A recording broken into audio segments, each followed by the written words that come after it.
Welcome to LOA Today. Walt Thiessen and life coach Cindie Chavez here. Today is Wednesday, March the 6th, 2019. It's 4 p.m. in New York, 1 p.m. in Los Angeles, 9 p.m. in London, Sydney, Australia. Good morning. It's 8 o'clock in the morning. And wherever you are in the world, thank you for joining us for another episode of LOA Today, your daily dose of happy. And I've got to start the show off in a very simple way by shouting out a happy birthday to my brother Mark. And I know he's doing well. He's enjoying his work. He actually works at NASA, believe it or not. He's doing rocket science, if you can imagine that. Not really, but I mean, he's doing software that supports what they do there. And so, yeah, happy birthday, Mark. I hope you're doing great. And happy birthday. Yeah. And I also wanted to start something. Today is Neville Day, by the way, and I love Neville Day. But before we get to Neville, I've been starting to do something in the last three episodes that has been working out pretty well, and I want to continue it with us here on this show. I've been going through Facebook and identifying some interesting questions that people have been posting and calling, two or three of them out to address. And I figured, okay, I've got about three of them here. Let's address them here with you because, Cindie, you're one of the best life coaches I know. And if you can't answer these, nobody can. So... Well, how do I live up to that? I don't know. Yeah, I kind of set you up for that one, didn't I? No, seriously, we'll just go after them the best we can.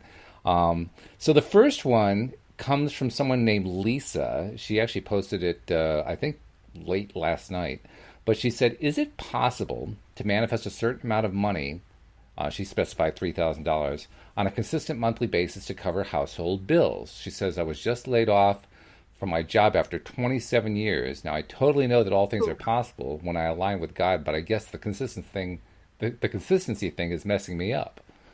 So, yeah, well, that's something that a lot of people run into, the consistency thing. But what can we tell Lisa to help her achieve her goal of manifesting that monthly income? Well, first I would say, yes, anything's possible. And in the scope of, what is possible, that particular request is very possible. Yeah, sure. Right? I mean, it's really doable. And I think the most important thing to remember when you're doing this kind of work is that this work that we do, this law of attraction, conscious creation kind of work, mindset work, I think it's important to remember that it works best when we do all of the other work as well. Like the mundane work as well as the magical work, if you will. I think that's really important because a lot of times people expect to use these tools and that's it. Yeah. And not right. So I always use the example of, well, you want to get yourself in a good mindset. You want to believe that anything's possible. You want to know that, sure, $3,000 can come in every month. That's not a problem. And you also want to give a shout out to your friends that you're looking for work. You want to put some resumes out. You want to open your ears and eyes and awareness for opportunities, because you need a channel for that money to come through. Right. And so I think that it's absolutely possible. And so sorry to hear about losing a job after 27 years. I mean, losing a job is rough regardless a lot of the time. But when you've had employment for such a long time and then suddenly you don't, that's a hard thing. But also knowing that, in my experience, when things like that happen, the way has just opened for something better to show up. Right. I mean, almost, it's always painful, but looking back, that's always the case, is that when there's a loss, something better shows up. So keep that in mind, too. I think you're right. That's the first thought that came to my mind when I was reading this the first time, and as I read it aloud here on the show, was exactly that. This is a significant change in her life. Something is shifting. Not just the change in job fortune. Something is shifting, and you're right. It almost always results in something better than what there was before. So I'm going to be curious. I hope Lisa. I'm going to share what we're posting here today. What we're talking about here on the podcast with her, so she can hear it. But I'm hoping she'll get back to us later on as, the situation changes and evolves, because Yeah. I think there's going to be something really cool that comes out of it. But in the Well, meantime, that's a good thing for us to do as well, is yeah, to imagine the good report. yes, We've done that before, we have right? indeed. We did that when Dee Dee was possibly going to have emergency surgery, Right. and we all just imagined having a good report, and we had a very good report. Very So good, yeah. I'm just going to think about it that way. And also, I have a question. When you read her question, there was something said about consistency, but I was unclear exactly what that was pertaining to. Consistency of practice or consistency of money coming in? I wasn't sure. The note that she wrote was not clear on that point. I took it to Okay. mean consistency of practice, but you're right, it could have been read either way. Okay. Well, that's the thing we're all striving for, is to be consistent in our practice. Yeah, no kidding. Right? That is the task. That is the one and only task above all other tasks, just trying to stay consistent with this stuff. And it's a good one. Yeah. It's a good thing to do. So, okay, there's number one. Number two comes from Ruth. Ruth is feeling really low. She says, I'm really discouraged. It seems I have no ability to manifest anything at all. I try and try, but nothing comes to fruition, and I need some encouragement. There has to be something I'm doing wrong. And I'll tell you, I actually responded to that post. I said, look around you. Everything that you see, you manifested.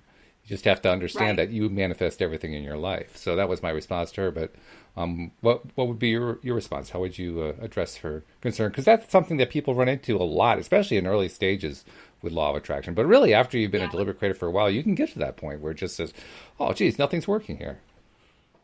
Well, I would say first the same exact thing you did is look around, and you are manifesting things. You're manifesting whatever you're experiencing. I mean, that's a manifestation. Right. So things are happening.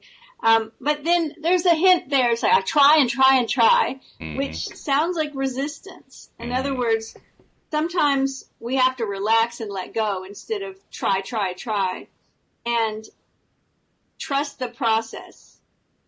In other words, I always liken it to planting seeds in a garden, and we plant the seeds. And to me, that's the beginning of this conscious creation practice. We decide to do some kind of work, whatever it is. We make a vision board, or we do a Neville exercise where we imagine ourselves, assume the feeling of the wish fulfilled. We do some kind of work, and that's the seeds that were planted. And you think about, you plant seeds in a little garden plot by your door, and you walk by them every day, and you planted the seeds, but every day you walk by, it's just dirt, dirt, dirt. You don't see any activity. And it's like, I'm trying and trying and trying, right? I'm walking by, and every day that little plot of dirt is just a plot of dirt, and it's just dirt and more dirt and more dirt and more dirt. Right. And then one day a sprout comes up, and that's an exciting day when we start to see a little bit of whatever it is start to manifest. But there's this time gap where the seeds go in, and it looks like nothing's happening, but a great deal is happening. If we could know what's happening underground with those seeds, Right. as they germinate, as they push their way up through the soil and finally break through, my husband grows bamboo from seeds, and we had a batch of bamboo seeds that he really was almost ready to give up. He thought they were dead seeds because they were just not coming up. And it was like, well, they should have come up in, 20 days or whatever. And then it was 30 days, and then it was 40 days. And he was like 2 days away from just pitching them all, and they started coming up. And it's such an object lesson, right? Because when you try and try and try, that tells me you're really attached to the outcome. You want to see something happen. And when we get into that place, we're actually resisting because we're so attached. So my advice on that would be to relax, to let go, to start being aware of anything in your life that's good. Anything. The sky is blue today, that's good, right? Absolutely. I saw some flowers on my walk today, that was nice. I mean, anything that you can find, and recognize that you are responsible for your own experience. And so you just manifested a blue sky and some beautiful flowers to smell. Whatever it is, open your awareness to good things. That's good. I like that. I'm also a little surprised at the story that you told about your husband, because being married to a gardener, I pick up little bits and pieces. I'm not a gardening expert at all, but I do pick things up. And one of the things that I've heard often from Louise is, oh God, bamboo, you got to watch out for it. It takes over a garden. And here you are talking about a situation where you couldn't even get it to grow. And I'm thinking, wait a minute, there's a disparity going on here. We got people who've got bamboo running rampant through their garden, and your husband can't get it to grow at all? Hold on. No. He's growing some beautiful bamboo. It's not getting it to grow, but it's getting it to grow from seed. Oh, okay. Because if you notice, people often just buy bamboo plant, or they have a bamboo come from somewhere that's aggressive that takes over their garden when they never wanted it there in the first place. Right. Oops. Right. Yeah.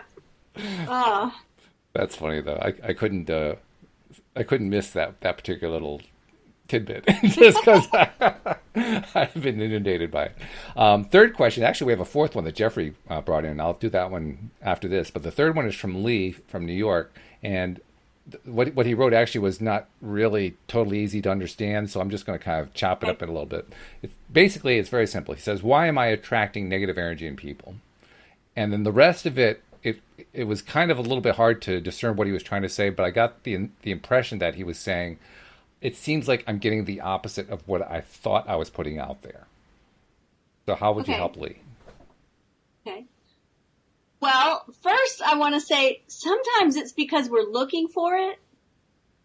And I don't mean that in a judgy way, but what I mean is that part of our brain is a system called the reticular activation system. And the way I always explain that one, right, is that part of our brain that alerts us to things that aren't right, that aren't the way they're supposed to be. And it's that same system that's responsible when you go buy a new car. It's like, I really like this car, and it's a certain color and a certain make, and you're like, I've never seen one like this. I'm really happy with my car. And you hop on the interstate, and the first week you're driving it, you see them everywhere. Suddenly those cars are everywhere. It's because you're tuned to it. You're aligned with it.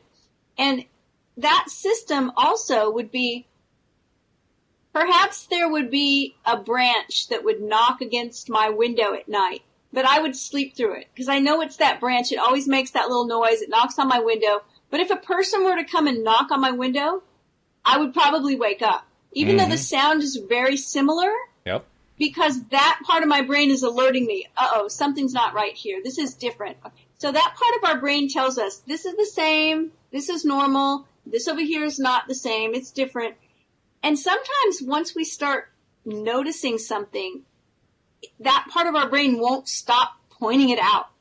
So, for instance, you're like, I think I'm putting out good vibes. Why do I keep running into people that are so negative? And once we recognize that, then it's like we're seeing this negative attitude everywhere. It's like, oh my goodness, it's everywhere. And pretty soon it's just like we notice it all the time. So, there are negative attitudes in the world, and sometimes we notice them. It doesn't always mean that it's directly reflecting our own attitude back at us. But we can use that, I think, because we can recognize the kind of attitude we don't want to have. That's right. Like, I don't want to have that kind of attitude, right? I don't want to have that kind of mindset. I don't want to be, negative all the time in the way I'm thinking. And so just use it that way, like a mirror. Like we talked about this, I think last week, maybe. I talked about it on some interview or somewhere. I don't know. I think it was the podcast. Okay. But when we look in a mirror to check our hair or see if we have food in our teeth or see if our lipstick is on right, we look in the mirror, and if we see, oh, my hair's a mess, then we just fix our hair.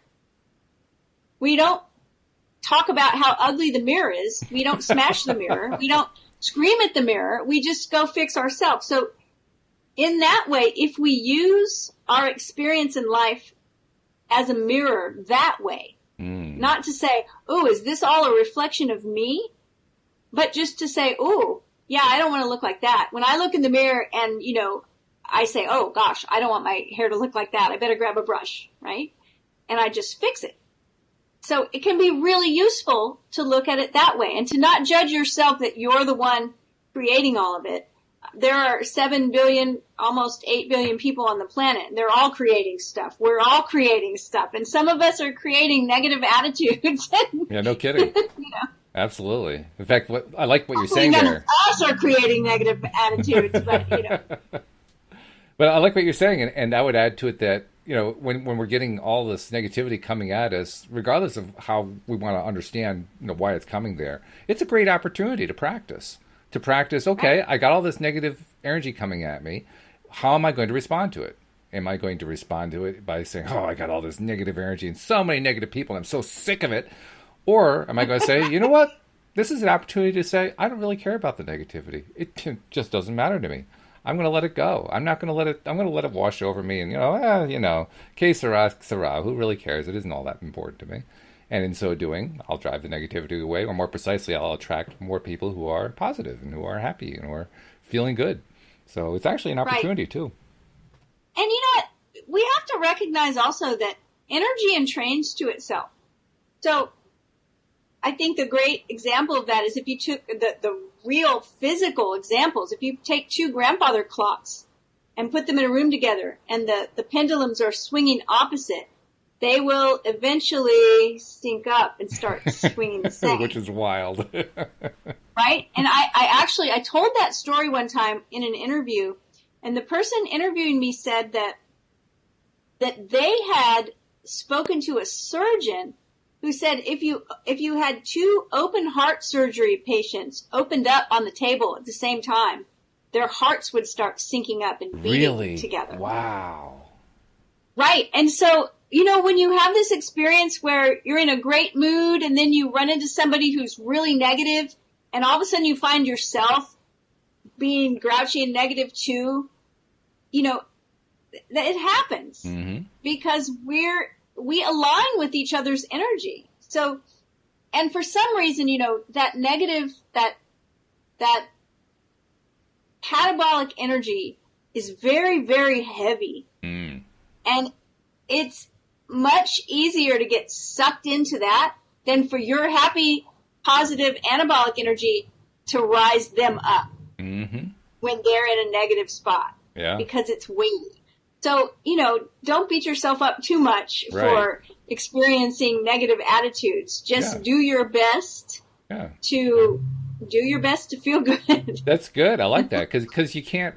You can only do your best. It's not like you can do better than your best. At any given moment, you have your best, and your best is whatever it is. And it's just, that's as far as you can go. So you just do what you can. Do your best. You just do what you can. I used to have a friend that said, sometimes you just have to do a chicken. And I'm like, do a chicken? He said, you just have to do what you can do. So that's a phrase now around here. It's just, you just have to do a chicken. You just have to do what you can do. In fact, I'm reminded last week you shared with me a book that had a great title to it. Don't Do Your Best. Yes. Which was really cool. Yeah. That was a cool concept. I did get that book, by the way, and read. Oh, good. I didn't read the first 5 Yes. chapters, but I read like the first chapter and a half. And it was making a very good point that, doing your best actually in a sense is pushing yourself to say, I got to be perfect. Well, we don't have to be perfect. Yeah. And, I love the message in that book because the idea that everything I do has to be, just top notch sometimes prevents us from doing anything at all. Mm-hmm. And, that was the focus there was just do it. Right. Just do what you can do. Mm-hmm. Just let it be good enough. Exactly. I think I heard one time, isn't there a expression that's like, good is the enemy of best or something like that, but it's the same kind of thought. It's we can just let things be good enough. Mm-hmm. And it's imperfect action. Yes. Is what it is. And, the 2 things that will lead to your success more than anything else, one is imperfect action, the willingness to take imperfect action. And that I always explain to clients who sometimes are perfectionistic. We're not talking about being okay with like shoddy craftsmanship. We're not talking about just putting out some, junk. But we're talking about letting it be good enough and tweaking it along the way. You can always change things to make them better if you decide, oh, this would be better that way. But to go ahead and take actions. So that's the first thing. And then the second thing is the skill and the ability to have a difficult conversation. Because people generally don't want to do that. So they put off conversations instead of letting them take place because they think it's going to be too uncomfortable or it might turn into a conflict or whatever. But if we'll just be willing to communicate and have a difficult conversation, they're usually not as difficult as we think. That's a very good point. Yeah, and I especially like the first one in that one thing that I know I run into, I'm sure a lot of people run into this as well, is I'll have something to do. It has a creative component to it, and it is on something that's really important to me, and it's important to me that it come out right. You know, that it has the desired results, desired manifestation, whatever that manifestation is. And very often, not all the time, fortunately I'm getting better at this, but every once in a while I will have the experience of, you know, okay, I know that this is the next thing I got to do, but I got to do it right. And if I don't do it right, I'll ruin it. And that's how you get to that mindset of perfection. I'll ruin it. The whole thing will fall apart. Now, is that really true? Of course not. The whole thing's not going to fall apart. But that's the mindset. The mindset is, if I don't get this just right, the whole thing will be a disaster. I mean, people are sometimes so afraid of a blank page or a blank canvas that I know some art teachers that will have you take the paper out of the thing, throw it on the floor, stomp on it with your feet a few times, right? It's like, okay, it's already ruined now. You can't make it any worse. Just start the drawing. Well, it's like you told me about that course that you taught one time in, I think it was in painting, and in the course you tell the story better than I do. I'll let you tell it, but I love the results of the story. I wrote a curriculum for an intuitive painting intensive workshop, and one of the things, we used to have signs all over the rooms. They said things like, paint it like you're going to burn it. You know, and we told everyone, like, this is not about you know, the outcome. Right. It's not about a project. It's about a process. And so they were completely, once they started painting, they all thought, okay, it doesn't matter whatever this isn't about the outcome. And they all made really beautiful paintings because suddenly they weren't attached to the outcome anymore. That's incredible. That's really something. When you let that go of what you can do, it's really something. Yeah. And then we have one last question before we get into the book. This is a good one from Jeffrey, and it's very poignant, not only because of the topic he's addressing, but because all of us can think of a lot of other similar topics around the world. He says, can we create a peaceful solution to the conflict between India and Pakistan? And then in parentheses, he notes he has a friend that we know who's in danger there. A very noble thing to want to be able to do. And there are lots of instances of difficult things going on around the world, painful things, often deadly things going on. And we want to be able to help out. Can we help out? Oh, well, I think that wanting peace is one of my main objectives in my life and has been since the time I was a child. I took a vow when I was a child to help bring peace on earth, and I took a bodhisattva vow as an adult, the same thing. And so I get you there. It's very important to me too. So where it starts is that we have to find peace within ourselves, no matter what's going on in the world. And then we have to reach out to whoever is in our path, if we can, to try to help them find peace within themselves. I believe there's a peaceful solution, but when we use that word, it sounds like we're going to come up with a mathematical equation that's going to suddenly create peace on earth. And as long as there are people that have an interest in war, we have to focus on what we can do with ourselves. Mm-hmm. That's true. And, I don't feel like that's a cop-out. I just feel like it's the only thing I really can do. Mm-hmm. Is to find peace in myself and then try to share that. And I mean, wherever I can, on a one-on-one basis with clients, I try to help my clients find peace. And, and when I write and when I, produce certain creative content that's always part of it, is does this bring inner peace to somebody? Because until we all have inner peace, we won't have outer peace. Because as within, so without. As above, so below. It's a Hermetic principle. It is the way it is. Mm-hmm. So I don't know if that gives you much hope, but I do believe that prayer and meditation and visualization, I think those three things are all pretty much the same thing. They might just be practiced in different ways, but they are effective and they do bring change, as well as working for change however we can. So yeah, I agree that's with my... that. And I would also add, there's lots of evidence showing that when groups, even small groups of people, concentrate their energy together, both for the good and for the ill, yes. Either way that you look at it, results happen. Yes. I mean, I can point to, first I'll point to a couple of negative situations here in the U.S., and I'm kind of risking things because these have a political side to them. But my point is to make a law of attraction point. One of the main things that President Trump has focused on since he was a candidate was the need to seal off the border with Mexico, claiming that the border was being inundated with people who were trying to come in illegally. And at the time that he was running, there was some degree of that happening. It wasn't really a major thing going on.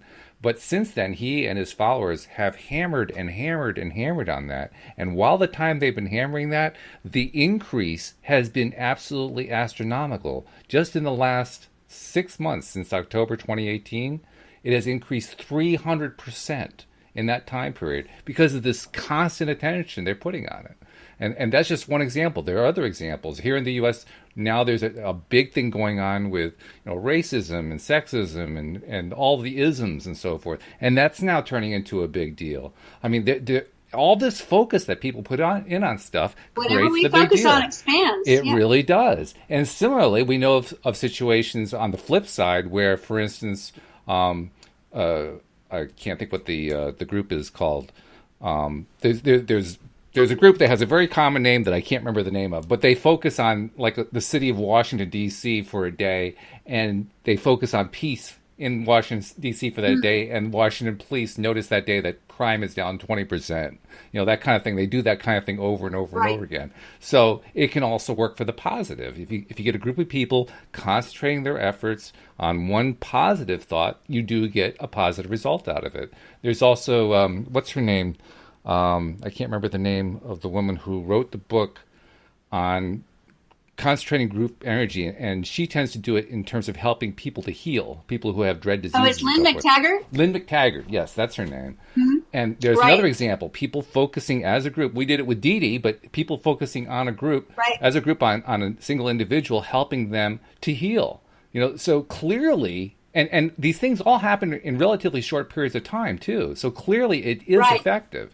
So can we create a peaceful solution? The answer is yes, we can. We can by concentrating our effort on focusing on peace. Now, does that guarantee that there will never be any war? Well, no. I mean, that's not realistic. But we can help bring peace to the current situation.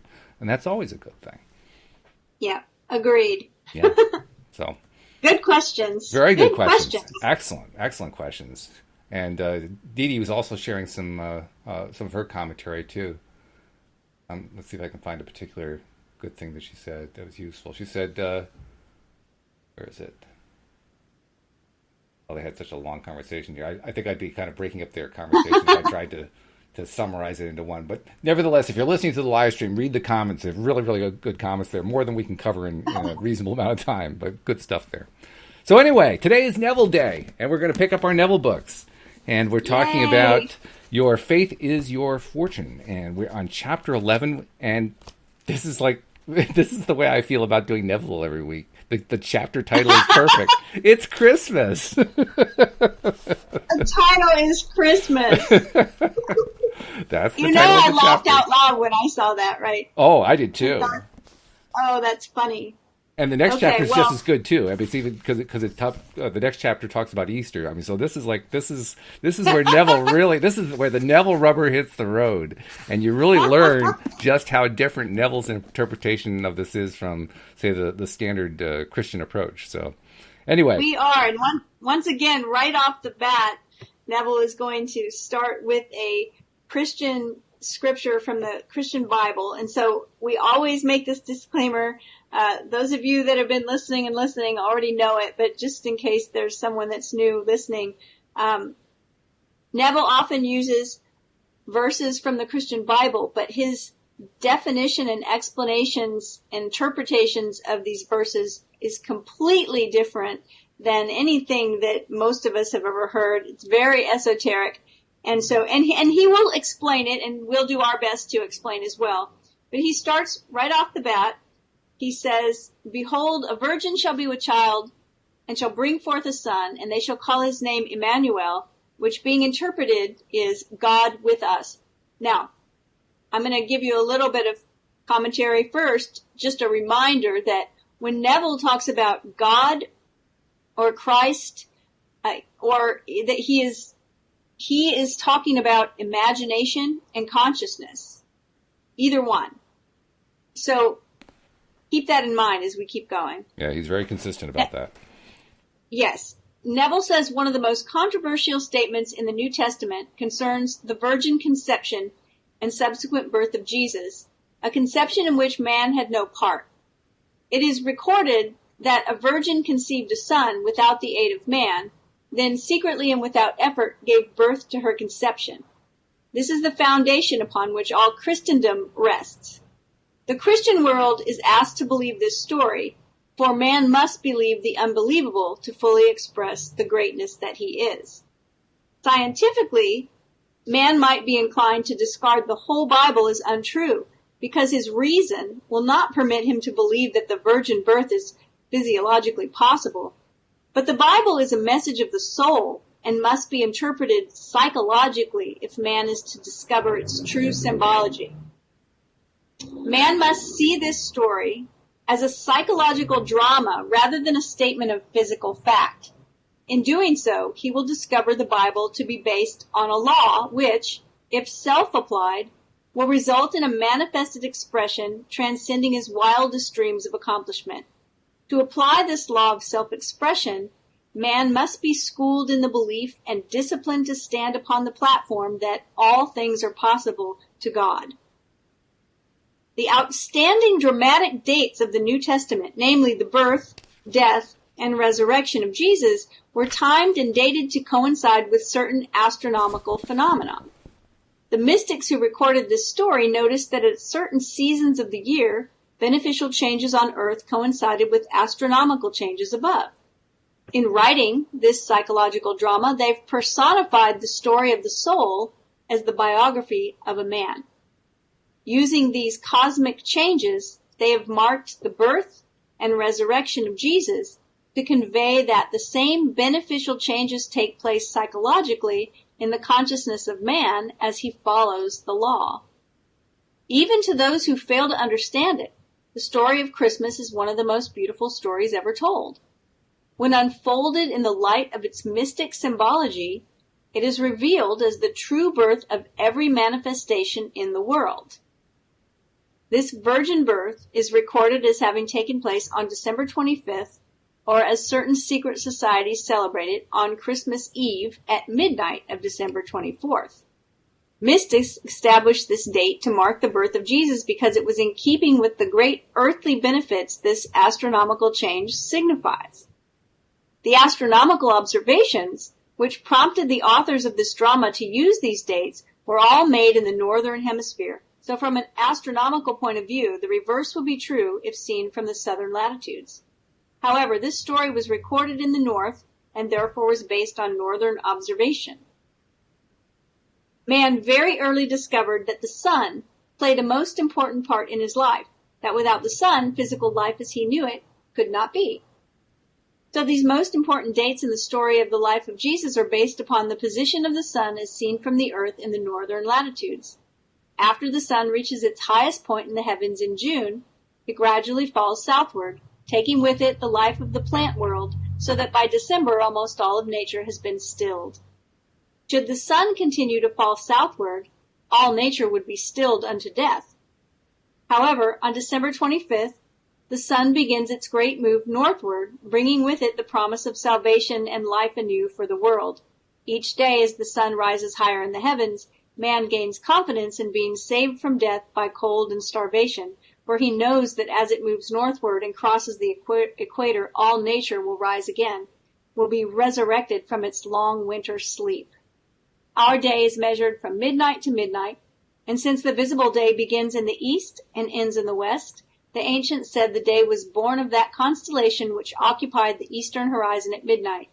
On Christmas Eve, or midnight of December 24th, the constellation Virgo is rising on the eastern horizon.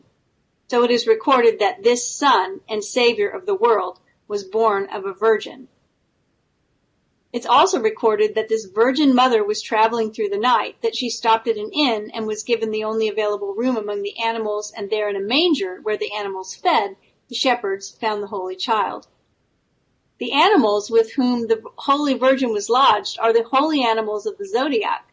There in that constantly moving circle of astronomical animals stands the Holy Mother, Virgo, and there you will see her every midnight of December 24th, standing on the eastern horizon as the Son and Savior of the world starts his journey northward. Psychologically, this birth takes place in man on that day when man discovers his consciousness to be the Son and Savior of his world. When man knows the significance of this mystical statement, I am the light of the world, he will realize that his I am, or consciousness, is the sun of his life, which sun radiates images upon the screen of space. These images are in the likeness of that which he, as man, is conscious of being. Thus, qualities and attributes which appear to move upon the screen of his world are really projections of this light from within himself. The numberless, unrealized hopes and ambitions of man are the seeds which are buried within the consciousness or virgin womb of man. There they remain like seeds of earth, held in the frozen waste of winter, waiting for the sun to move northward or for man to return to the knowledge of who he is. In returning, he moves northward through recognition of his true self by claiming, I am the light of the world. When man discovers his consciousness, or I am, to be God, the Savior of his world, he will be as the sun in its northern passage. All hidden urges and ambitions will then be warmed and stimulated into birth by this knowledge of his true self. He will claim that he is that which heretofore he hoped to be. Without the aid of any man, he will define himself as that which he desires to express. He will discover that his I am is the virgin conceiving without the aid of man, that all conceptions of himself, when felt and fixed in consciousness, will be embodied easily as living realities in his world. Man will one day realize that this whole drama takes place in his consciousness, that his unconditioned consciousness, or I am, is the Virgin Mary desiring to express that through this law of self-expression he defines himself as that which he desires to express, without the help or cooperation of anyone. He will express that which he has consciously claimed and defined himself as being.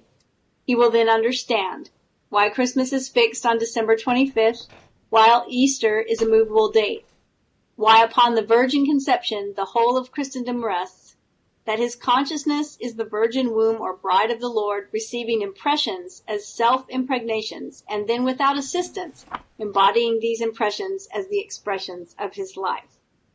I think we broke a record here. We broke a record. We went through the entire chapter without one interruption, without stopping once. It actually just kept flowing. It just kept going. I was waiting for a stopping place.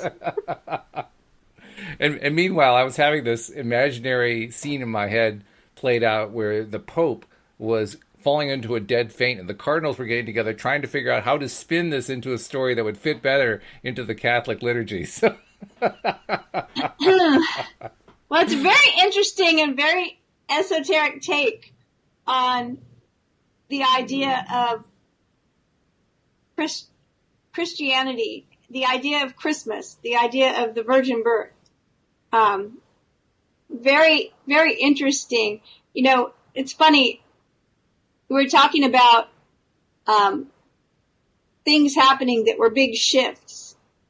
And right now, the planets are moving if you follow astrology, and Uranus is going into the sign of Taurus and will be there for 7 years. And Uranus is the planet of chaos and revolution and also, though, of inspiration and of new ideas, visionary ideas. And so it's really interesting to think every 7 years it changes into a different sign. And when it does, there's usually something that happens, some big things that happen in the world in whatever, that relate to whatever sign it's in. And so I think when I'm reading this, I'm like, okay, well, I can, I can say, all right, okay. For me, it's funny because I remember early on in my young adult life, my sister explaining astrology to me for the first time. And I remember my reaction vividly, because my reaction was to roll my eyes and to smile pleasantly and to just say, oh, boy, that is the dumbest thing I ever heard in my life. And here we are reading Neville's take on how the astrological signs actually tie into the Christmas story. And I'm thinking, boy, but my previous thoughts come back to haunt me. It just scares the daylights out of me. It's really funny, though. I really, whether you agree with Neville or not, because this is so out there to me anyway. Not any more out there than some of the verses that he's referencing, but Sure. Still something I haven't heard before. But the idea that of all the animals in the zodiac, that was going through my mind, right, as I was reading it, I'm like, okay, so you've got the ram and the bull and the fish and the sea goat, and it's like, okay, that's interesting. And then you've got the Virgin, the Virgo, right in the middle. So I think it's kind of interesting. Mm-hmm. Yeah. And I was also... go ahead. And I was just going to say, like I've said before, I think that you could take all of Neville's take on anything that has to do with any religion and pitch it and just keep whatever else he says, and it would still be the same story. Like, he's very consistent in what he believes. And then he will go and kind of, I don't want to say make it fit like he's forcing it, but I think that he was speaking to a particular audience. He was speaking in churches. He was. So I think he was giving his, interpretation of some of these things. And they're very interesting. My impression is he was a very, very devout man. He was a very devout Christian. And I think this actually represents a triumph for him, a triumph of taking the traditional story that he and his friends knew so well and reshaping it, reforming the understanding of it that he had to fit what he'd been teaching all along and what his friend Abdullah had taught him about how we are God, our consciousness, our imagination is what is actually meant by God. And so I think this is actually a big victory for him to tell the story this way. There's lots of different explanations about the origin of December 25th as being Christmas. There are stories that indicate, well, no, the original Christmas was actually in March, and it was at the beginning of March. No, it was at the end of March. No, actually, it was just before Easter. There's all these different traditions. Yeah, December 25th was actually Saturnalia, which is a pagan celebration. Right. Well, there's that part of the story too. Exactly. Right. Yeah. So there's a lot of explanations, and you can really you can go down a number of rabbit holes with these explanations. But I think the key here is it doesn't really matter when December 25th was picked or why it was picked or anything. What matters is the story that Neville is telling psychologically, and he says it himself. That's what this is all about. This is a psychological story going on here to be understood psychologically. And when we understand it that way, it fits perfectly with what Neville has taught us in every book. When I think, okay, December 25th was Saturnalia, which was a pagan festival. I'm thinking, see, Neville wasn't the first or only one to try to force something to make it fit, right? Exactly.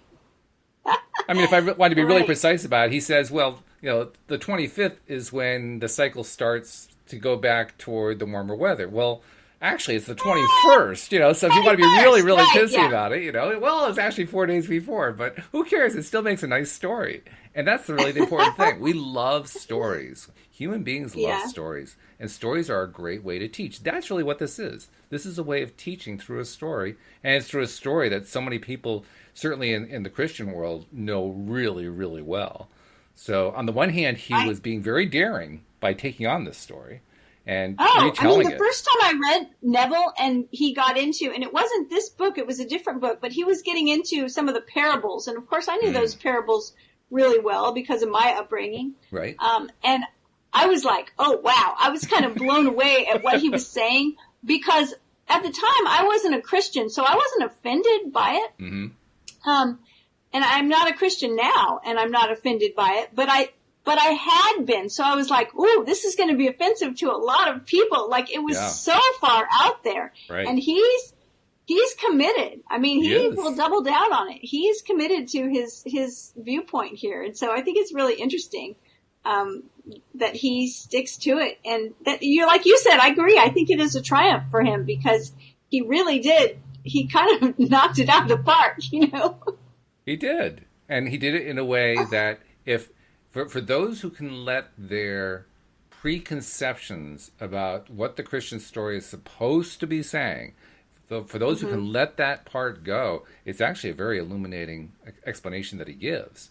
The challenge and the reason why so many people would tend to reject it is that it doesn't it flies in the face of the traditional official explanation about what the Christ story is all about in terms of the birth of Christ. That's where the resistance comes in.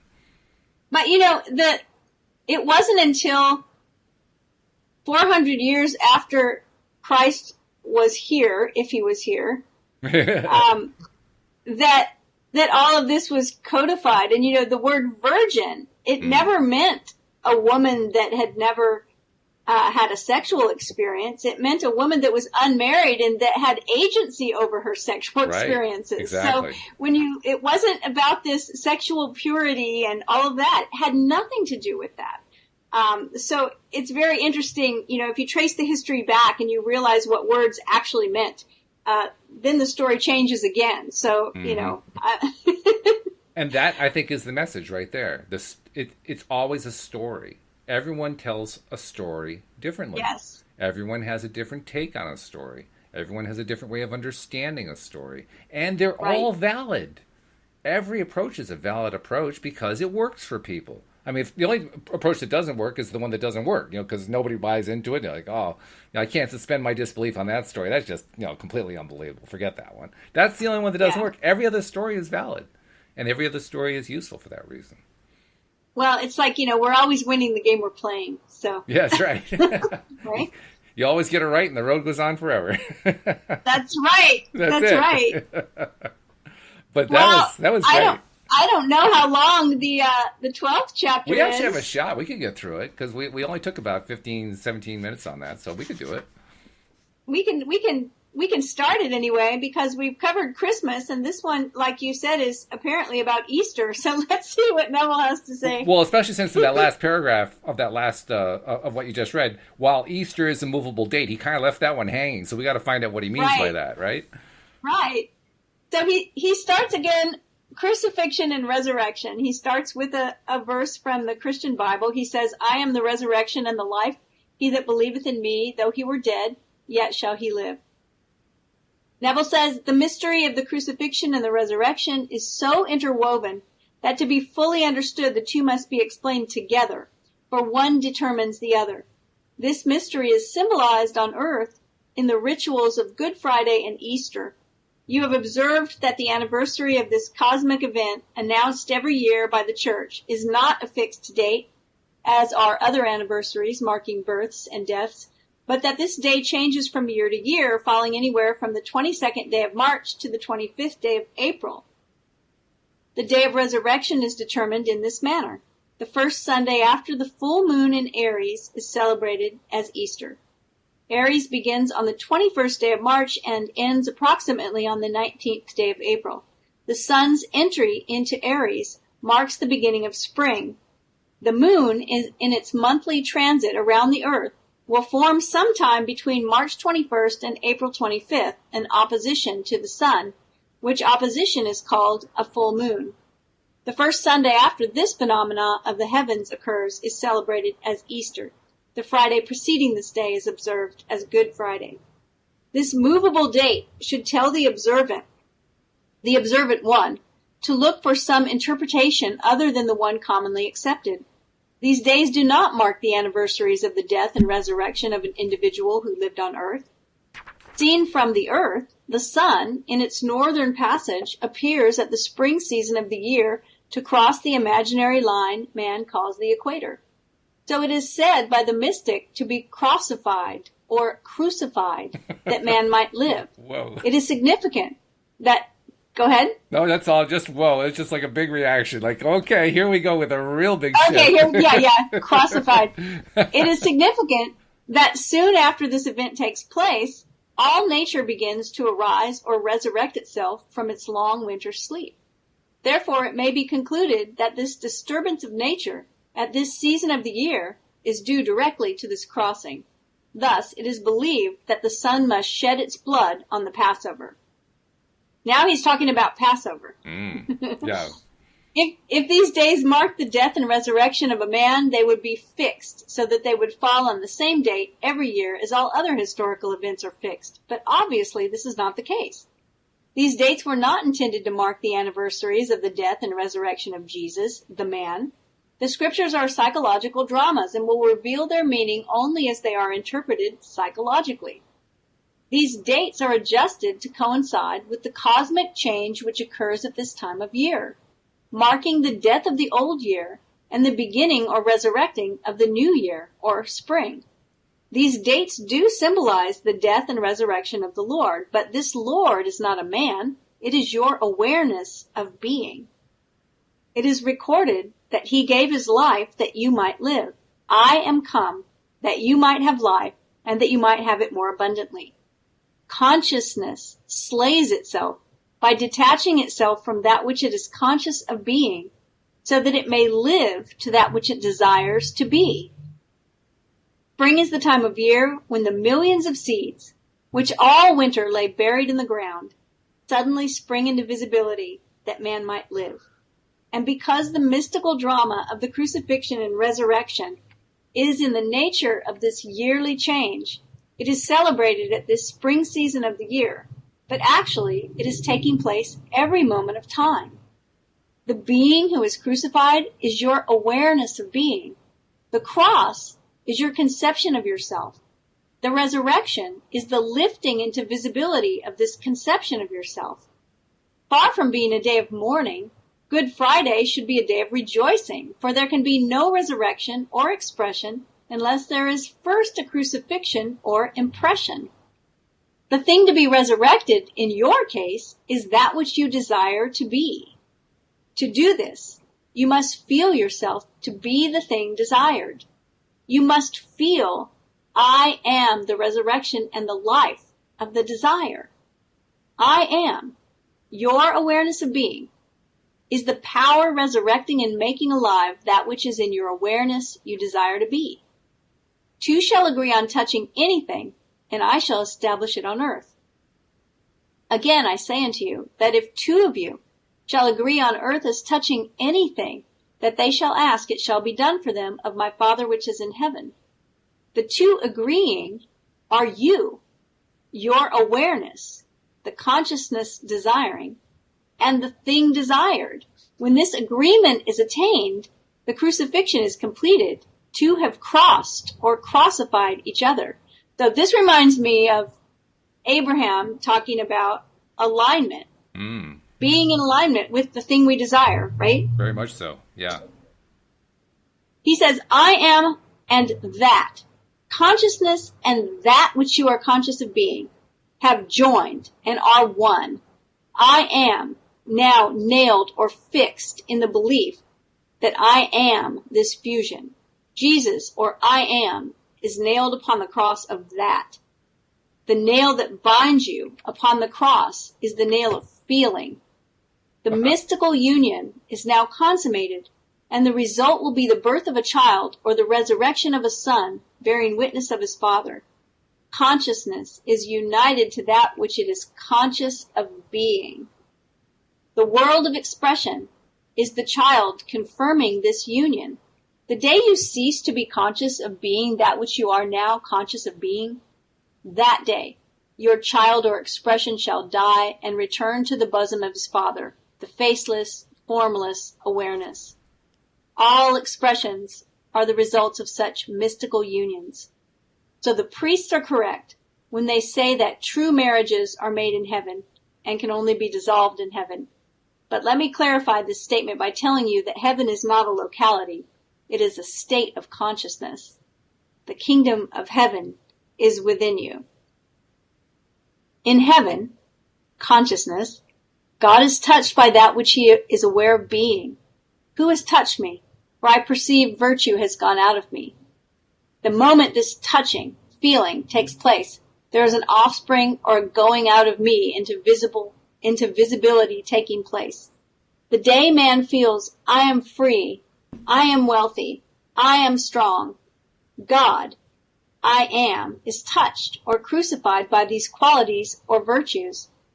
The result of such touching or crucifying will be seen in the birth or resurrection of the qualities felt. For man must have visible confirmation of all that he is conscious of being. Now you will know why man or manifestation is always made in the image of God. Your awareness imagines and outpictures all that you are aware of being. I am the Lord, and beside me there is no God. I am the resurrection and the life. You shall become fixed in the belief that you are that which you desire to be. Before you have any visible proof that you are, you will, from the deep conviction which you have felt fixed within you, know that you are so. And so without waiting for the confirmation of your senses, you will cry, it is finished. Then with a faith born of the knowledge of this changeless law, you will be as one dead and entombed. You will be still and unmoved in your conviction and confident that you will resurrect the qualities that you have fixed and are feeling within you. Wow.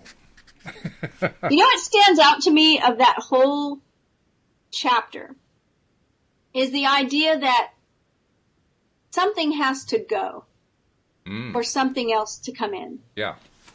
Right? There's something that I say, my people that have followed me for a while and all of my clients have heard me say, every big shift comes after a big letting go. And what I see with his crucifixion and resurrection metaphor is that the old person we were has to die for the new person to be born. The new identity. Like, we can't hold on to those old things and expect to be somebody else. And it's really interesting that he uses that metaphor, but I think it's a really powerful one. It is. And also, we have a new definition for that, a new equivalency for God, Jesus, consciousness, imagination, and that is the kingdom of heaven. So now we have to add to the Neville decoder ring and understand once more, this is another metaphorical meaning. This is an expression of consciousness, and now that we're understanding, and this is big. This is a big shift compared to what we're traditionally taught in church school. That this is all about us and how we manifest our reality.